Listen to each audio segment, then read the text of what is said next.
नमस्कार दोस्तों, आप सबने महाकुंभ या कुंभ के बारे में तो अवश्य ही सुना होगा। ये कुंभ मेला भारत में कहाँ कहाँ लगता है, इस कुंभ की शुरुआत कैसे हुई, इस कुंभ में स्नान करने से क्या लाभ होता है, ये कुंभ कब कब या कितनी बार आता है, इस बार का कुंभ यानी 2025 का कुंभ या महाकुंभ कहाँ और कब आया है। आज मैं इस वीडियो में आप सबको बहुत ही आसान शब्दों में कुंभ के बारे में पूरी जानकारी देने जा रही हूँ।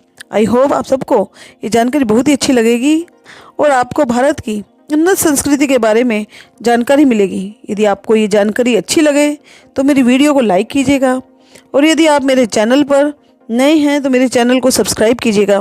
तो चलिए शुरू करते हैं। ये मेला भारत के 4 पवित्र स्थानों प्रयागराज, हरिद्वार, उज्जैन और नासिक में लगता है। इस साल 2025 में ये मेला उत्तर प्रदेश के प्रयागराज में लगा हुआ है, जिसकी शुरुआत 13 जनवरी 2025 से उत्तर प्रदेश के प्रयागराज में हो चुकी है और इसकी समाप्ति 26 फरवरी 2025 को महाशिवरात्रि के दौरान समाप्त हो जाएगी। चलिए अब हम आपको बताते हैं कि इस कुंभ से जुड़ी हुई पुरानी कथा के बारे में।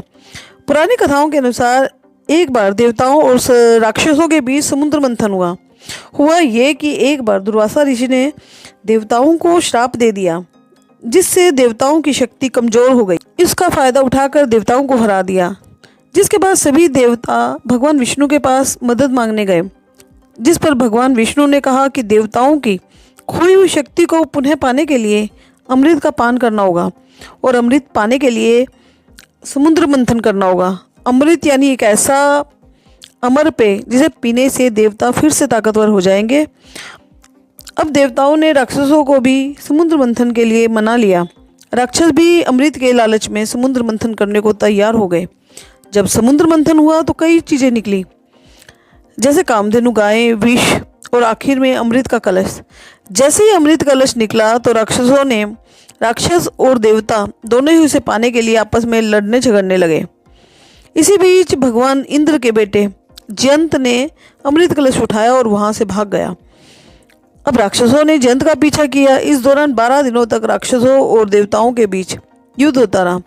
जयंत अमृत कलश को लेकर भागते रहे और इसी दौरान अमृत की कुछ बूंदें पृथ्वी के 4 स्थानों प्रयागराज, हरिद्वार, उज्जैन और नासिक पर गिर गई। इसीलिए इन 4 जगहों को पवित्र माना जाता है और यहाँ कुंभ मेले का आयोजन किया जाता है। अब सवाल ये उठता है कि कुंभ मेला हर 12 साल में ही क्यों आता है। पौराणिक मान्यताओं के अनुसार जयंत को अमृत कलश लेकर स्वर्ग तक पहुँचने में पूरे 12 दिन लगे। देवताओं का एक दिन पृथ्वी के 1 साल के बराबर होता है। इसीलिए हर 12 साल में एक बार पूर्ण कुंभ का आयोजन होता है। इसके अलावा अर्ध कुंभ का आयोजन भी किया जाता है। अर्ध कुंभ का मतलब है आधा कुंभ मेला, जो कि भारत में हर 6 साल में आता है। केवल 2 ही स्थानों पर आता है, यानी हरिद्वार और प्रयागराज। इसके अलावा राज्य सरकारें हर 3 साल में 4 अलग अलग स्थानों पर यानी प्रयागराज, हरिद्वार, उज्जैन और नासिक में भी कुंभ का आयोजन करते हैं, जिसमें लाखों की संख्या में आध्यात्मिक उत्साह के साथ लोग भाग लेते हैं। माघ कुंभ मेला, इसे मिनी कुंभ मेले के रूप में भी जाना जाता है, जो कि प्रतिवर्ष प्रयागराज में आयोजित किया जाता है। यह हिंदू कैलेंडर के अनुसार माघ के महीने में आयोजित किया जाता है। कुंभ मेला दुनिया का सबसे बड़ा धार्मिक सम्मेलन है, जिसे कि धार्मिक तीर्थयात्रियों की सबसे बड़ी मंडली के रूप में भी जाना जाता है। कुंभ मेले में पहले स्नान की शुरुआत संतों द्वारा की जाती है, जिसे कुंभ के शाही स्नान के रूप में जाना जाता है। यह स्नान सुबह 3 बजे शुरू हो जाता है। संतों के शाही स्नान के बाद ही आम लोगों को पवित्र नदी में स्नान करने की अनुमति मिलती है। हिंदू पुरानी कथाओं के अनुसार यह माना जाता है कि जो इन पवित्र नदियों के जल में डुबकी लगाते हुए अनंत काल तक धन्य हो जाते हैं। यही नहीं कि वे पाप मुक्त भी हो जाते हैं और उन्हें मुक्ति के मार्ग की ओर ले जाते हैं।